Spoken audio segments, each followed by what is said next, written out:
ദാനിയേലിന്റെ പുസ്തകം 1-ാം അധ്യായം. ദാനിയേലും കൂട്ടുകാരും രാജകൊട്ടാരത്തിൽ. യൂദാ രാജാവായ യെഹോയാക്കീമിന്റെ 3-ാം ഭരണവർഷം ബാബിലോൺ രാജാവായ നെബൂഖദ്നേസർ ജെറൂസലേമിനെതിരെ വന്ന് അതിനെ ആക്രമിച്ചു. കർത്താവ് യൂദാ രാജാവായ യെഹോയാക്കീമിനെ അവനെ ഏൽപ്പിച്ചു കൊടുത്തു. ദേവാലയത്തിലെ പാത്രങ്ങളിൽ ചിലതും അവിടുന്ന് അവന് നൽകി. നെബൂഖദ്നേസർ അവനെ പാത്രങ്ങളോടൊപ്പം ഷീനാർ ദേശത്ത് തൻ്റെ ദേവന്റെ ക്ഷേത്രത്തിലേക്ക് കൊണ്ടുപോന്നു. പാത്രങ്ങൾ ദേവന്റെ ഭണ്ഡാരത്തിൽ സൂക്ഷിച്ചു. ഷണ്ഡന്മാരുടെ നായകനായ അശ്പനാസിനോട് രാജാവ് കൽപ്പിച്ചു, രാജകുലത്തിലും പ്രഭുവർഗത്തിലും ജനിച്ച കുറേ ഇസ്രായേൽക്കാരെ കൊണ്ടുവരിക. അവർ കുറ്റമറ്റവരും സുമുഖരും വൈദഗ്ധ്യമുള്ളവരും വിജ്ഞാനമാർജിച്ചവരും ഗ്രഹണശക്തിയുള്ളവരും കൊട്ടാരത്തിൽ സേവനം ചെയ്യാൻ കഴിവുള്ളവരുമായ യുവാക്കളായിരിക്കണം. കൽദായ ഭാഷയും ലിപിയും അവരെ പഠിപ്പിക്കണം. വിഭവസമൃദ്ധമായ രാജകീയ ഭക്ഷണത്തിൻ്റെയും രാജാവ് കുടിച്ചിരുന്ന വീഞ്ഞിൻ്റെയും ഓഹരി ദിവസേന അവർക്ക് കൊടുക്കുന്നതിനും രാജാവ് നിർദ്ദേശിച്ചു. അപ്രകാരം 3 വർഷത്തെ പരിശീലനത്തിന് ശേഷം അവർ രാജസേവനത്തിൽ പ്രവേശിക്കേണ്ടിയിരുന്നു.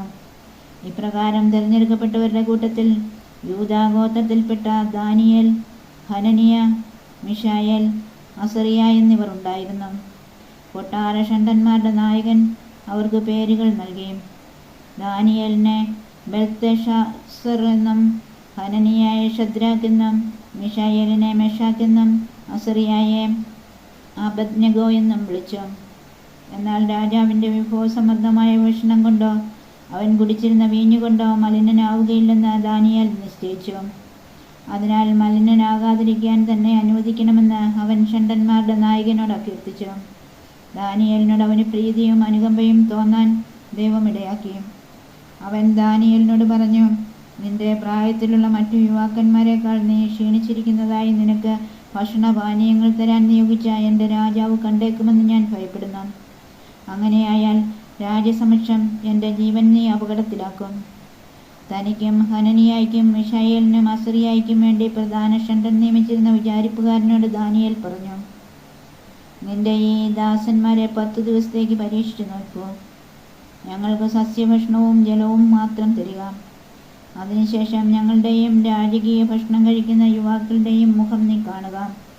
നീ കാണുന്നതനുസരിച്ച് നിന്റെ ദാസന്മാരോട് വർത്തിച്ചാലും. അവരുടെ വാക്ക് കേട്ട് അവൻ അവരെ 10 ദിവസത്തേക്ക് പരീക്ഷിച്ചു. 10 ദിവസങ്ങൾക്ക് ശേഷം അവർ രാജകീയ ഭക്ഷണം കഴിച്ചിരുന്ന യുവാക്കളെക്കാൾ ആരോഗ്യമുള്ളവരും കൊഴുത്തവരുമായി കാണപ്പെട്ടു.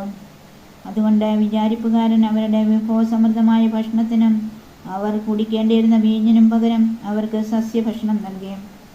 ദൈവം ഈ 4 യുവാക്കൾക്ക് എല്ലാ വിദ്യകളിലും വിജ്ഞാനത്തിലും അറിവും സാമർഥ്യവും നൽകി. സകലവിധ ദർശനങ്ങളും സ്വപ്നങ്ങളും വ്യാഖ്യാനിക്കാൻ ദാനിയേലിന് കഴിഞ്ഞിരുന്നു. അവരെ തൻ്റെ മുൻപിൽ കൊണ്ടുവരണമെന്ന് രാജാവ് കൽപ്പിച്ചിരുന്ന ദിവസം വന്നപ്പോൾ പ്രധാന ഷണ്ഡൻ അവരെ നെബൂഖദ്നേസറിൻ്റെ മുൻപിൽ കൊണ്ടുവന്നു. രാജാവ് അവരോട് സംസാരിച്ചു. എന്നാൽ ദാനിയേൽ, ഹനനിയ, മിശായേൽ, അസറിയ എന്നിവർക്ക് തുല്യരായി അവരിൽ ആരുമുണ്ടായിരുന്നില്ല. അതിനാൽ അവർ രാജസേവകരായിത്തീർന്നു. വിജ്ഞാനത്തെയും അറിവിനെയും സംബന്ധിച്ച് രാജാവ് ചോദിച്ച ഏത് കാര്യത്തിലും അവർ രാജ്യത്തെ ഏത് മാന്ത്രികനെയും ആഭിചാരകനെയും 10 ഇരട്ടി മെച്ചപ്പെട്ടവരായി കാണപ്പെട്ടു. സൈറസ് രാജാവിൻ്റെ 1-ാം ഭരണവർഷം വരെ ദാനിയേൽ അവിടെ കഴിഞ്ഞു. അധ്യായം 2. നെബൂഖദ്നേസറിന്റെ സ്വപ്നം. നെബൂഖദ്നേസറിന്റെ 2-ാം ഭരണവർഷം രാജാവിന് ചില സ്വപ്നങ്ങളുണ്ടായി. തന്മൂലം അവൻ്റെ മനസ്സ് കലങ്ങി, ഉറക്കം നഷ്ടപ്പെട്ടു. സ്വപ്നം വ്യാഖ്യാനിക്കാൻ മന്ത്രവാദികളെയും ആഭിചാരകന്മാരെയും ക്ഷുദ്രപ്രയോഗക്കാരെയും കൽദായരെയും വരുത്താൻ രാജാവ് കൽപ്പിച്ചു. അവരെല്ലാവരും രാജസന്നിധിയിൽ വന്നു. രാജാവ് അവരോട് പറഞ്ഞു, എനിക്കൊരു സ്വപ്നമുണ്ടായി. അതിൻ്റെ അർത്ഥമറിയാൻ എനിക്ക് ഉത്കണ്ഠയുണ്ട്. കൽദായർ രാജാവിനോട് പറഞ്ഞു, രാജാവ് നീണാൾ വാഴട്ടെ. സ്വപ്നമെന്തെന്ന് ഈ ദാസരോട് പറഞ്ഞാലും ഞങ്ങൾ വ്യാഖ്യാനിക്കാം. രാജാവ് കൽദായരോട് പറഞ്ഞു, എൻ്റെ വാക്കിന് മാറ്റമില്ല. സ്വപ്നവും അതിൻ്റെ വ്യാഖ്യാനവും പറയുന്നില്ലെങ്കിൽ നിങ്ങളെ കഷണം കഷണമായി അരിയുകയും നിങ്ങളുടെ ഭവനങ്ങൾ നശിപ്പിക്കുകയും ചെയ്യും. എന്നാൽ സ്വപ്നവും അതിൻ്റെ വ്യാഖ്യാനവും നൽകിയാൽ വിശേഷ സമ്മാനങ്ങളും പ്രതിഫലവും വലിയ ബഹുമതിയും നിങ്ങൾക്ക് ലഭിക്കും. അതുകൊണ്ട് സ്വപ്നവും അതിൻ്റെ അർത്ഥവും പറയുവിൻ. അവർ വീണ്ടും പറഞ്ഞു, സ്വപ്നമെന്തെന്ന് ഈ ദാസരോട് പറയുക, ഞങ്ങൾ വ്യാഖ്യാനിക്കാം.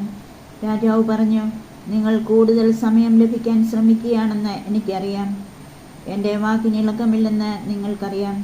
സ്വപ്നമെന്തെന്ന് പറയുന്നില്ലെങ്കിൽ നിങ്ങളുടെ വിധി ഒന്നു മാത്രമാണെന്ന് നിങ്ങൾക്കറിയാം. അതിനാൽ ഈ സ്ഥിതിക്ക് മാറ്റം വരുന്നതുവരെ എൻ്റെ മുൻപിൽ വ്യാജവും ദുഷിച്ച വാക്കുകളും പറയാൻ നിങ്ങൾ ഒത്തുചേർന്നിരിക്കുകയാണ്. സ്വപ്നമെന്തെന്ന് പറയുക, അപ്പോൾ അത് വ്യാഖ്യാനിക്കാൻ നിങ്ങൾക്ക് കഴിയുമോ എന്ന് എനിക്കറിയാം.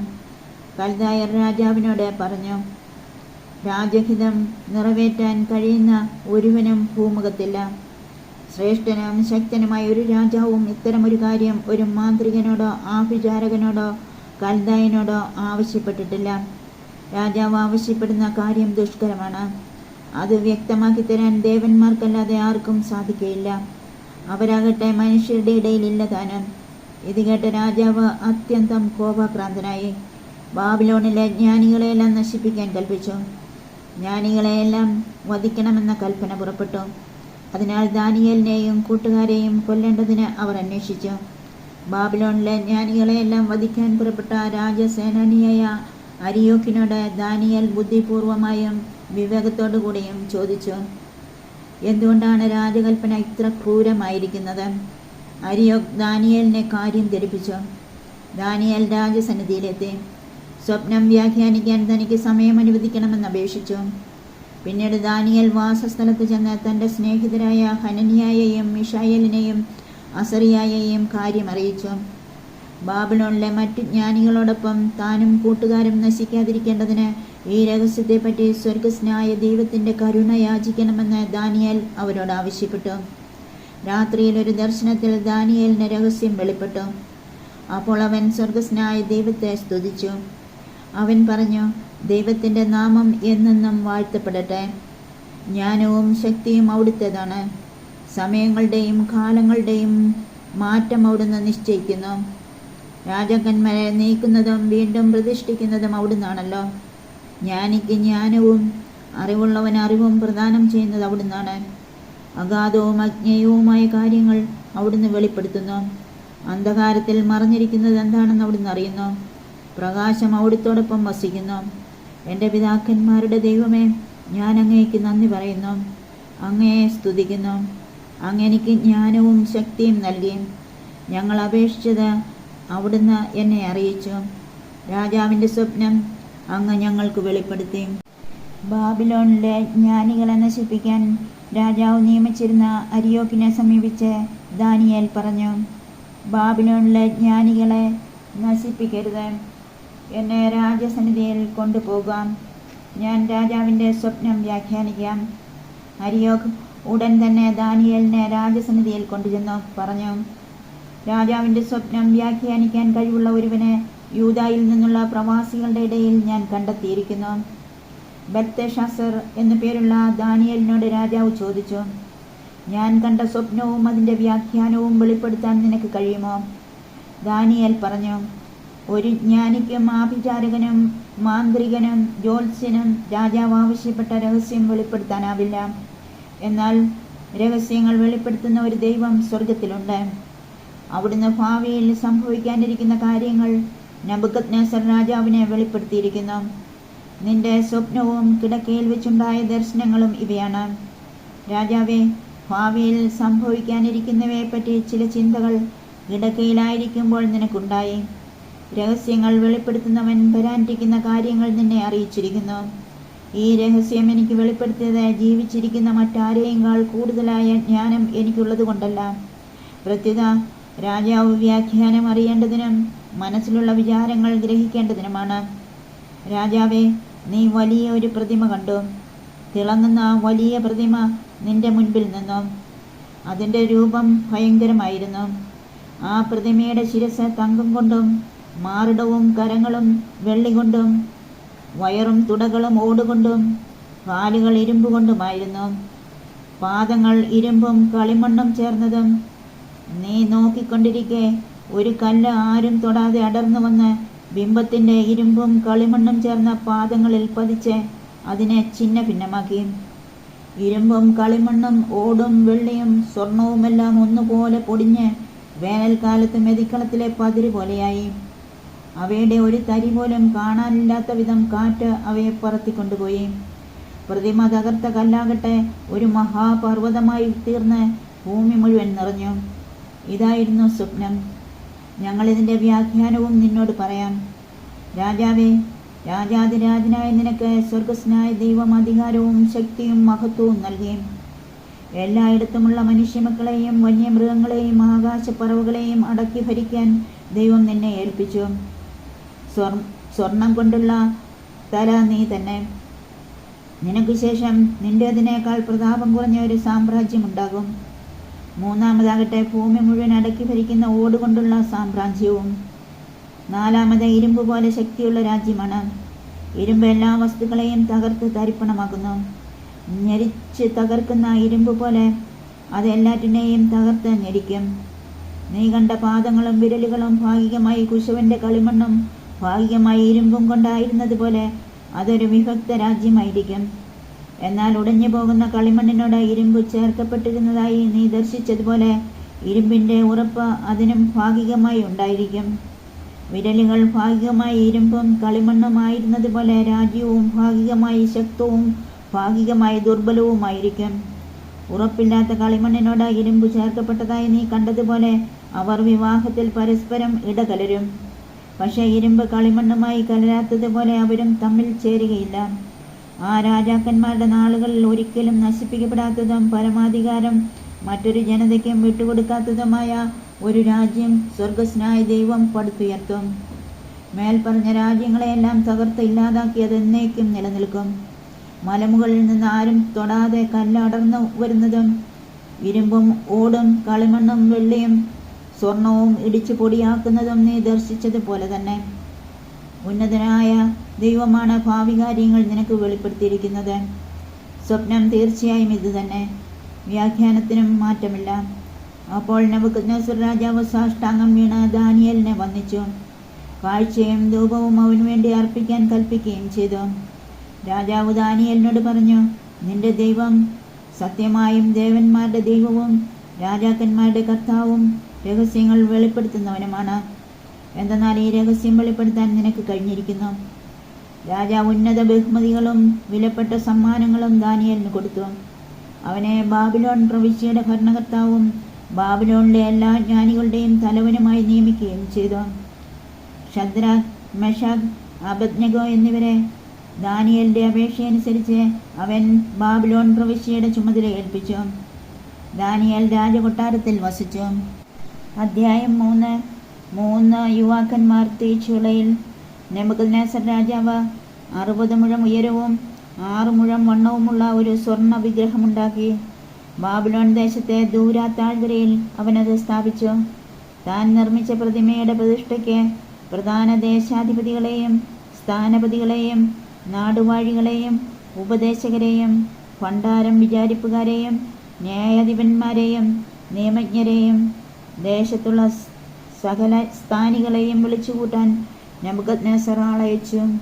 എല്ലാവരും രാജാവ് നിർമ്മിച്ച പ്രതിമയുടെ പ്രതിഷ്ഠയ്ക്ക് വന്നു ചേർന്നു. അവർ പ്രതിമയ്ക്ക് ചുറ്റും നിന്നു. അപ്പോൾ വിളംബരം ചെയ്യുന്നവർ വിളിച്ചു പറഞ്ഞു, ജനതകളെ, ജനപദങ്ങളെ, വിവിധ ഭാഷക്കാരെ, നിങ്ങളോട് കൽപ്പിക്കുന്നു, കൊമ്പ്, കുഴൽ, തമ്പുരു, കിന്നരം, വീണ, നാഗസ്വരം തുടങ്ങിയ സകലവിധ വാദ്യനാദവും കേൾക്കുമ്പോൾ നിങ്ങൾ സാഷ്ടാംഗം വീണ് നെബൂഖദ്നേസർ രാജാവ് പ്രതിഷ്ഠിച്ച സ്വർണ്ണബിംബത്തെ ആരാധിക്കണം. ആരെങ്കിലും അപ്രകാരം ചെയ്യുന്നില്ലെങ്കിൽ അവനെ തൽക്ഷണം എരിയുന്ന തീച്ചൂളയിലെറിയും. അതുകൊണ്ട് കൊമ്പ്, കുഴൽ, തമ്പുരു, കിന്നരം, വീണ, നാഗസ്വരം തുടങ്ങിയ വാദ്യനാദങ്ങൾ കേട്ട മാത്രയിൽ ആ ജനതകളും രാജ്യക്കാരും വിവിധ ഭാഷക്കാരും നെബൂഖദ്നേസർ സ്ഥാപിച്ച സ്വർണ്ണബിംബത്തെ സാഷ്ടാംഗം വീണ് നമസ്കരിച്ചു. അപ്പോൾ ചില കൽദായർ മുൻപോട്ട് വന്ന് ദുരുദ്ദേശത്തോടെ യഹൂദരുടെ മേൽ കുറ്റം ചുമത്തി. അവർ നെബൂഖദ്നേസർ രാജാവിനോട് പറഞ്ഞു, രാജാവ് നീണാൾ വാഴട്ടെ. രാജാവേ, കൊമ്പ്, കുഴൽ, തമ്പുരു, കിന്നരം, വീണ, നാഗസ്വരം തുടങ്ങിയ വാദ്യനാദങ്ങൾ മുഴങ്ങുമ്പോൾ എല്ലാവരും സ്വർണ്ണ പ്രതിമയെ താണു വീണ് ആരാധിക്കണമെന്ന് നീ കൽപ്പിച്ചിരുന്നല്ലോ. സാഷ്ടാംഗം വീണ ആരാധന നടത്താത്തവൻ ആരായാലും അവൻ കത്തിക്കാളുന്ന അഗ്നികുണ്ഡത്തിൽ എറിയപ്പെടുമെന്നും നീ കൽപ്പിച്ചിരുന്നു. രാജാവേ, ബാബിലോൺ ദേശത്തെ ഭരണാധികാരികളായി നീ നിയമിച്ചിരിക്കുന്ന ഷദ്രാഖ്, മെഷാഖ്, അബദ്നെഗോ എന്നീ യഹൂദർ നിന്നെ അനുസരിക്കുന്നില്ല. അവർ നിന്റെ ദേവന്മാരെ സേവിക്കുകയോ നീ പ്രതിഷ്ഠിച്ച സ്വർണ്ണ വിഗ്രഹത്തെ ആരാധിക്കുകയോ ചെയ്യുന്നില്ല. അപ്പോൾ ഉഗ്രകോപം പൂണ്ട നെബൂഖദ്നേസർ ഷദ്രാക്കിനെയും മെഷാക്കിനെയും അബദ്നെഗോയെയും കൊണ്ടുവരാൻ കൽപ്പിച്ചു. അവരെ രാജസന്നിധിയിൽ കൊണ്ടുവന്നു. നെബൂഖദ്നേസർ ചോദിച്ചു, ഹേ ഷദ്രാഖ്, മെഷാഖ്, അബദ്നെഗോ, നിങ്ങൾ എൻ്റെ ദേവന്മാരെ സേവിക്കുന്നില്ലെന്നും ഞാൻ സ്ഥാപിച്ച പ്രതിമയെ ആരാധിക്കുന്നില്ലെന്നും കേട്ടത് സത്യമാണോ? കൊമ്പ്, കുഴൽ, തമ്പുരു, കിന്നരം, വീണ, നാഗസ്വരം തുടങ്ങിയവയുടെ നാദം കേൾക്കുമ്പോൾ ഞാൻ പ്രതിഷ്ഠിച്ച പ്രതിമയെ താണു വീണ് ആരാധിക്കുന്നെങ്കിൽ നിങ്ങൾക്ക് നന്ന്. അല്ലെങ്കിൽ ഉടൻ തന്നെ നിങ്ങളെ എരിയുന്ന തീച്ചുളയിൽ എറിഞ്ഞുകളയും. ഏത് ദേവൻ എൻ്റെ കരങ്ങളിൽ നിന്ന് നിങ്ങളെ രക്ഷിക്കും? ഷദ്രാഖും മെഷാഖും അബദ്നെഗോയും രാജാവിനോട് പറഞ്ഞു, അല്ലയോ നെബൂഖദ്നേസർ, ഇക്കാര്യത്തിൽ ഞങ്ങൾ ഉത്തരം പറയേണ്ടതില്ല. രാജാവേ, ഞങ്ങൾ സേവിക്കുന്ന ഞങ്ങളുടെ ദൈവം എരിയുന്ന തീച്ചുളയിൽ നിന്ന് ഞങ്ങളെ രക്ഷിക്കാൻ കഴിവുള്ളവനാണ്. അവിടുന്ന് ഞങ്ങളെ നിന്റെ കയ്യിൽ നിന്ന് മോചിപ്പിക്കും. ഇക്കാര്യം നീ അറിഞ്ഞുകൊള്ളുക. അവിടുന്ന് ഞങ്ങളെ മോചിപ്പിച്ചില്ലെങ്കിൽ പോലും ഞങ്ങൾ നിന്റെ ദേവന്മാരെയോ നീ നിർമ്മിച്ച സ്വർണ്ണബിംബത്തെയോ ആരാധിക്കുകയില്ല. ഷദ്രാക്കിനും മെഷാക്കിനും അബദ്നെഗോയ്ക്കും നേരെ കോപം കൊണ്ട് നിറഞ്ഞ നെബൂഖദ്നേസറിന്റെ മുഖഭാവം മാറി. ചൂള പതിവിൽ 7 മടങ്ങ് ജ്വലിപ്പിക്കാൻ അവൻ കൽപ്പിച്ചു. ഷദ്രാക്കിനെയും മെഷാക്കിനെയും അബദ്നെഗോയെയും ബന്ധിച്ച് ആളിക്കത്തുന്ന ചൂളയിലേക്ക് വലിച്ചെറിയാൻ തൻ്റെ ശക്തരായ ഭടന്മാരോട് ആജ്ഞാപിച്ചു. പടയാളികൾ അവരെ അങ്കി, തൊപ്പി, മറ്റു വസ്ത്രങ്ങൾ എന്നിവയോടുകൂടെ ബന്ധിച്ച് ആളിക്കത്തുന്ന അഗ്നികുണ്ഡത്തിലേക്ക് എറിഞ്ഞു. കർശനമായ രാജകൽപ്പന അനുസരിച്ച് തീച്ചൂള അത്യുഗ്രമായി ജ്വലിച്ചിരുന്നത് കൊണ്ട് ഷദ്രാക്കിനെയും മെഷാക്കിനെയും അബദ്നെഗോയെയും ചൂളയിലേക്ക് കൊണ്ടുചെന്നവരെ തീജ്വാലകൾ ദഹിപ്പിച്ചു കളഞ്ഞു. ഷദ്രാഖ്, മെഷാഖ്, അബദ്നെഗോ എന്നീ 3 പേരും ബന്ധിതരായി ജ്വലിക്കുന്ന തീച്ചൂളയിൽ പതിച്ചു. 3 യുവാക്കന്മാരുടെ കീർത്തനം. അവർ ദൈവത്തിന് കീർത്തനം ആലപിച്ചുകൊണ്ടും കർത്താവിനെ സ്തുതിച്ചുകൊണ്ടും തീജ്വാലകളുടെ മധ്യേ നടന്നു. അസറിയ എഴുന്നേറ്റ് നിന്ന് പ്രാർത്ഥിച്ചു. അഗ്നിയുടെ മധ്യത്തിൽ അവൻ്റെ അധരങ്ങൾ കർത്താവിനെ പുകഴ്ത്തി. കർത്താവേ, ഞങ്ങളുടെ പിതാക്കന്മാരുടെ ദൈവമേ, അവിടുന്ന് വാഴ്ത്തപ്പെട്ടവനാണ്, അവിടുന്ന് സ്തുത്യർഹനാണ്. അങ്ങയുടെ നാമം എന്നേക്കും മഹത്വപ്പെടട്ടെ. ഞങ്ങളോട് ചെയ്തിട്ടുള്ള എല്ലാ കാര്യങ്ങളിലും അങ്ങ് നീതിമാനാണ്. അങ്ങയുടെ പ്രവൃത്തികൾ സത്യസന്ധവും മാർഗങ്ങൾ നീതിനിഷ്ഠവുമാണ്. അങ്ങയുടെ ന്യായവിധികൾ സത്യം തന്നെ. ഞങ്ങൾക്ക് വേണ്ടി ചെയ്ത എല്ലാ കാര്യങ്ങളിലും അങ്ങ് ഉചിതമായ വിധി നടത്തി. ഞങ്ങളുടെ പിതാക്കന്മാരുടെ വിശുദ്ധ നഗരമായ ജെറുസലേമിൻ്റെ മേലും അങ്ങനെ തന്നെ. ഞങ്ങളുടെ പാപങ്ങൾ നിമിത്തമാണല്ലോ അങ്ങ് സത്യത്തിലും നീതിയിലും ഇവ ഞങ്ങളുടെ മേൽ വരുത്തിയത്. ഞങ്ങൾ നിയമം ലംഘിച്ച് പാപത്തിൽ മുഴുകി അങ്ങയിൽ നിന്ന് അകന്നുപോയി. എല്ലാ കാര്യങ്ങളിലും ഞങ്ങൾ തിന്മ പ്രവർത്തിച്ചു. അങ്ങയുടെ കൽപ്പനകൾ ഞങ്ങൾ അനുസരിച്ചില്ല. ഞങ്ങൾ അവ പാലിക്കുകയോ അനുസരിക്കുകയോ ചെയ്തില്ല. ഞങ്ങളുടെ നന്മയ്ക്ക് വേണ്ടിയാണല്ലോ അങ്ങ് ഞങ്ങൾക്ക് കൽപ്പനകൾ നൽകിയത്. ഞങ്ങളുടെ മേൽ അങ്ങ് വരുത്തിയവയെല്ലാം, ഞങ്ങളോട് അങ്ങ് ചെയ്തവയെല്ലാം ഉചിതമായ വിധിയോടെ ആയിരുന്നു. നിയമലംഘകരായ ശത്രുക്കളുടെയും ഏറ്റവും നിന്ദ്യരായ ധിക്കാരികളുടെയും ലോകത്തിലെ ഏറ്റവും ദുഷ്ടനായ അനീതി പ്രവർത്തിക്കുന്ന ഒരു രാജാവിൻ്റെയും കരങ്ങളിൽ അങ്ങ് ഞങ്ങളെ വിട്ടുകൊടുത്തിരിക്കുന്നു. ഇപ്പോഴാകട്ടെ വായു തുറക്കുന്നതിന് പോലും ഞങ്ങൾക്ക് കഴിയുന്നില്ല. ലജ്ജയും അവമാനവും അങ്ങയുടെ ദാസരെയും ആരാധകരെയും ബാധിച്ചിരിക്കുന്നു. അങ്ങയുടെ നാമത്തെ പ്രതി ഞങ്ങളെ തീർത്തും പരിത്യജിക്കരുത്. അങ്ങയുടെ ഉടമ്പടി ലംഘിക്കരുത്. അങ്ങയുടെ സ്നേഹഭാജനമായ അബ്രാഹത്തെയും അങ്ങയുടെ ദാസനായ ഇസ്ഹാക്കിനെയും അങ്ങയുടെ പരിശുദ്ധനായ ഇസ്രായേലിനെയും അനുസ്മരിച്ച് അങ്ങയുടെ കാരുണ്യം ഞങ്ങളിൽ നിന്ന് പിൻവലിച്ചു കളയരുത്.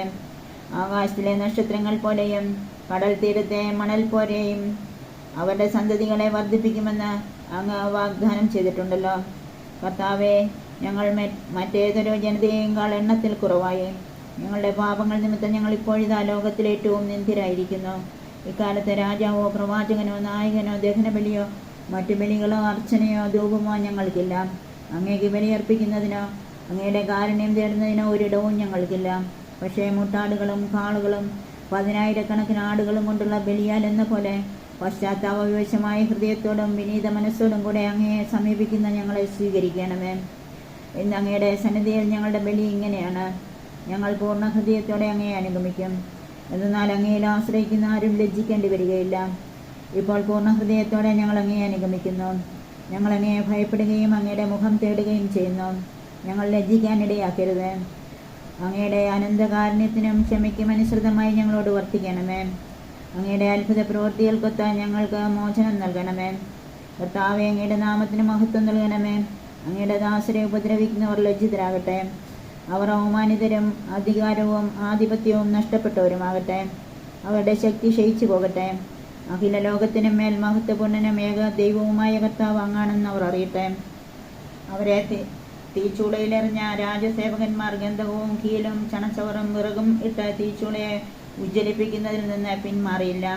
ഈ ജ്വാല ചൂളയിൽ നിന്ന് 49 മുഴം ആളി ഉയർന്നു. ചൂളയുടെ ചുറ്റും നിലയുറപ്പിച്ച കൽദായരെ അത് ദഹിപ്പിച്ചു കളഞ്ഞു. അസറിയായോടും കൂട്ടുകാരോടും കൂടെ നിൽക്കുന്നതിന് കർത്താവിൻ്റെ ദൂതൻ ചൂളയിലേക്ക് ഇറങ്ങിച്ചെന്നു. അവൻ ജ്വാലയെ ചൂളയിൽ നിന്ന് ആട്ടിയകറ്റി. ചൂളയുടെ മധ്യഭാഗം ജലഗണങ്ങൾ നിറഞ്ഞ കാറ്റ് വീശുന്ന സ്ഥലം പോലെയായി. അതുകൊണ്ട് അഗ്നി അവരെ സ്പർശിച്ചില്ല. അത് അവരെ ഉപദ്രവിക്കുകയോ ശല്യപ്പെടുത്തുകയോ ചെയ്തില്ല. അപ്പോൾ അവർ മൂവരും ഏകകണ്ഠമായി ദൈവത്തെ സ്തുതിക്കുകയും മഹത്വപ്പെടുത്തുകയും വാഴ്ത്തുകയും ചെയ്തു. കർത്താവേ, ഞങ്ങളുടെ പിതാക്കന്മാരുടെ ദൈവമേ, അങ്ങ് വാഴ്ത്തപ്പെട്ടവനാണ്.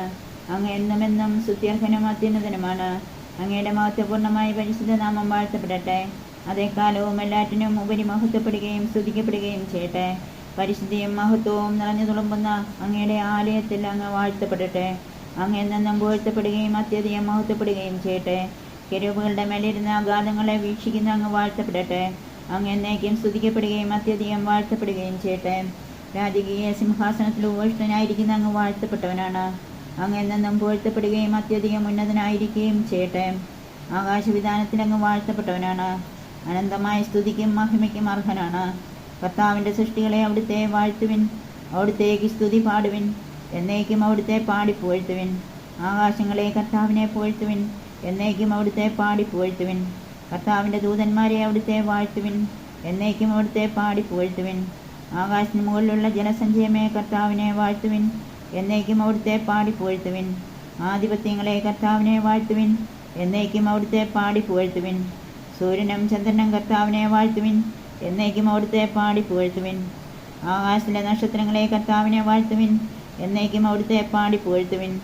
മഴയെ മഞ്ഞയെ കർത്താവിനെ വാഴ്ത്തുവിൻ. എന്നേക്കും അവിടുത്തെ പാടി പുകഴ്ത്തുവിൻ. കാറ്റുകളെ കർത്താവിനെ വാഴ്ത്തുവിൻ. എന്നേക്കും അവിടുത്തെ പാടി പുകഴ്ത്തുവിൻ. അഗ്നിയെ ചൂടെ കർത്താവിനെ വാഴ്ത്തുവിൻ. എന്നേക്കും അവിടുത്തെ പാടി പുകഴ്ത്തുവിൻ. ഹേമന്തത്തിലെ ശൈത്യമേ, ഗ്രീഷ്മത്തിലെ ഉഷ്ണമേ, കർത്താവിനെ വാഴ്ത്തുവിൻ. എന്നേക്കും അവിടുത്തെ പാടി പുകഴ്ത്തുവിൻ. ഹിമഗണങ്ങളെ മഞ്ഞുകട്ടകളെ കർത്താവിനെ വാഴ്ത്തുവിൻ. എന്നേക്കും അവിടുത്തെ പാടി പുകഴ്ത്തുവിൻ. രാവുകളെ പകലുകളെ കർത്താവിനെ വാഴ്ത്തുവിൻ. എന്നേക്കും അവിടുത്തെ പാടി പുകഴ്ത്തുവിൻ. പ്രകാശമേ അന്ധകാരമേ കർത്താവിനെ വാഴ്ത്തുവിൻ. എന്നേക്കും അവിടുത്തെ പാടി പുകഴ്ത്തുവിൻ. മഞ്ഞുകട്ടയെ ശൈത്യമേ കർത്താവിനെ വാഴ്ത്തുവിൻ. എന്നേക്കും അവിടുത്തെ പാടി പുകഴ്ത്തുവിൻ. മൂടൽ മഞ്ഞ് പൊടിമഞ്ഞ് കർത്താവിനെ വാഴ്ത്തുവിൻ. എന്നേക്കും അവിടുത്തെ പാടി പുകഴ്ത്തുവിൻ. മിന്നലുകളെ മേഘങ്ങളെ കർത്താവിനെ വാഴ്ത്തുവിൻ. എന്നേക്കും അവിടുത്തെ പാടി പുകഴ്ത്തുവിൻ. ഭൂമി കർത്താവിനെ വാഴ്ത്തട്ടെ. അതെന്നേക്കും അവിടുത്തെ പാടി പുകഴ്ത്തട്ടെ. മലകളെ കുന്നുകളെ കർത്താവിനെ വാഴ്ത്തുവിൻ. എന്നേക്കും അവിടുത്തെ പാടി പുകഴ്ത്തുവിൻ. ഭൂമിയിൽ വളരുന്ന സമസ്ത വസ്തുക്കളും കർത്താവിനെ വാഴ്ത്തട്ടെ. എന്നേക്കും അവിടുത്തെ പാടി പുകഴ്ത്തട്ടെ. ഉറവുകളെ കർത്താവിനെ വാഴ്ത്തുവിൻ. എന്നേക്കും അവിടുത്തെ പാടി പുകഴ്ത്തുവിൻ. സമുദ്രങ്ങളെ നദികളെ കർത്താവിനെ വാഴ്ത്തുവിൻ. എന്നേക്കും അവിടുത്തെ പാടി പുകഴ്ത്തുവിൻ. തിമിംഗലങ്ങളെ ജലജീവികളെ കർത്താവിനെ വാഴ്ത്തുവിൻ. എന്നേക്കും അവിടുത്തെ പാടി പുകഴ്ത്തുവിൻ. ആകാശപ്പറവുകളെ കർത്താവിനെ വാഴ്ത്തുവിൻ. എന്നേക്കും അവിടുത്തെ പാടി പുകഴ്ത്തുവിൻ. വന്യമൃഗങ്ങളെ വളർത്തുമൃഗങ്ങളെ കർത്താവിനെ വാഴ്ത്തുവിൻ. എന്നേക്കും അവിടുത്തെ പാടി പുകഴ്ത്തുവിൻ. മനുഷ്യമക്കളെ കർത്താവിനെ വാഴ്ത്തുവിൻ. എന്നേക്കും അവിടുത്തെ പാടി പുകഴ്ത്തുവിൻ. ഇസ്രായേലെ കർത്താവിനെ വാഴ്ത്തുവിൻ. എന്നേക്കും അവിടുത്തെ പാടി പുകഴ്ത്തുവിൻ. കർത്താവിൻ്റെ പുരോഹിതരെ അവിടുത്തെ വാഴ്ത്തുവിൻ. എന്നേക്കും അവിടുത്തെ പാടി പുകഴ്ത്തുവിൻ. കർത്താവിൻ്റെ ദാസരെ അവിടുത്തെ വാഴ്ത്തുവിൻ. എന്നേക്കും അവിടുത്തെ പാടി പുകഴ്ത്തുവിൻ. ആത്മാക്കളെ നീതിമാന്മാരുടെ ചേതസ്സുകളെ കർത്താവിനെ വാഴ്ത്തുവിൻ. എന്നേക്കും അവിടുത്തെ പാടി പുകഴ്ത്തുവിൻ. വിശുദ്ധരെ വിനീത ഹൃദയരെ കർത്താവിനെ വാഴ്ത്തുവിൻ. എന്നേക്കും അവിടുത്തെ പാടി പുകഴ്ത്തുവിൻ. ഹനനിയ അസറിയ മിഷായേൽ കർത്താവിനെ വാഴ്ത്തുവിൻ. എന്നേക്കും അവിടുത്തെ പാടി പുകഴ്ത്തുവിൻ. എന്തെന്നാൽ അവിടുന്ന് നമ്മെ പാതാളത്തിൽ നിന്നും മരണത്തിൻ്റെ പിടിയിൽ നിന്നും ജ്വലിക്കുന്ന തീച്ചൂളയിൽ നിന്നും അഗ്നിയുടെ മധ്യത്തിൽ നിന്നും രക്ഷിച്ചിരിക്കുന്നു. കർത്താവിന് നന്ദി പറയുവിൻ. അവിടുന്ന് നല്ലവനാണ്. അവിടുത്തെ കാരുണ്യം എന്നേക്കും നിലനിൽക്കുന്നു. ദേവന്മാരുടെ ദൈവമായി കർത്താവിനെ ആരാധിക്കുന്നവരെ അവിടുത്തെ വാഴ്ത്തുവിൻ. അവിടുത്തെ സ്തുതിക്കുവിൻ. അവിടുത്തേക്ക് നന്ദി പറയുവിൻ. അവിടുത്തെ കാരുണ്യം എന്നേക്കും നിലനിൽക്കുന്നു. നെബൂഖദ്നേസർ പരിഭ്രമിച്ച് പിടഞ്ഞെഴുന്നേറ്റു. തൻ്റെ ഉപദേശകന്മാരോട് അവൻ ചോദിച്ചു, 3 പേരെയല്ലേ നാം ബന്ധിച്ച് തീയിലെറിഞ്ഞത്? അതേ രാജാവേ, അവർ പറഞ്ഞു. രാജാവ് പറഞ്ഞു, എന്നാൽ അഗ്നിയുടെ നടുവിൽ ബന്ധനം കൂടാതെ 4 പേർ നടക്കുന്നത് ഞാൻ കാണുന്നു. അവർക്കൊരു ഉപദ്രവവും ഏറ്റിട്ടില്ല. 4-മത്തവൻ കാഴ്ചയിൽ ദേവകുമാരനെ പോലെ ഇരിക്കുന്നു. ജ്വലിക്കുന്ന തീച്ചുള്ളയുടെ വാതിൽക്കലെത്തി നെബൂഖദ്നേസർ പറഞ്ഞു, ശദ്രാക്ക്, മെഷാക്ക്, അബദ്നെഗോ, അത്യുന്നതനായ ദൈവത്തിൻ്റെ ദാസന്മാരായ നിങ്ങൾ പുറത്തു വരുവിൻ. അവർ അഗ്നിയിൽ നിന്ന് പുറത്തു വന്നു. പ്രധാന ദേശാധിപന്മാരും സ്ഥാനപതികളും നാടുവാഴികളും രാജാവിൻ്റെ ഉപദേശകരും വന്നുകൂടുകയും ആ 3 പേരുടെയും മേൽ അഗ്നിക്ക് ഒരു ശക്തിയും ഉണ്ടായിരുന്നില്ലെന്ന് കാണുകയും ചെയ്തു. അവരുടെ തലമുടി കരിയുകയോ വസ്ത്രത്തിന് കേടുപറ്റുകയോ അവർക്ക് തീയുടെ ഗന്ധമേൽക്കുകയോ ചെയ്തില്ല.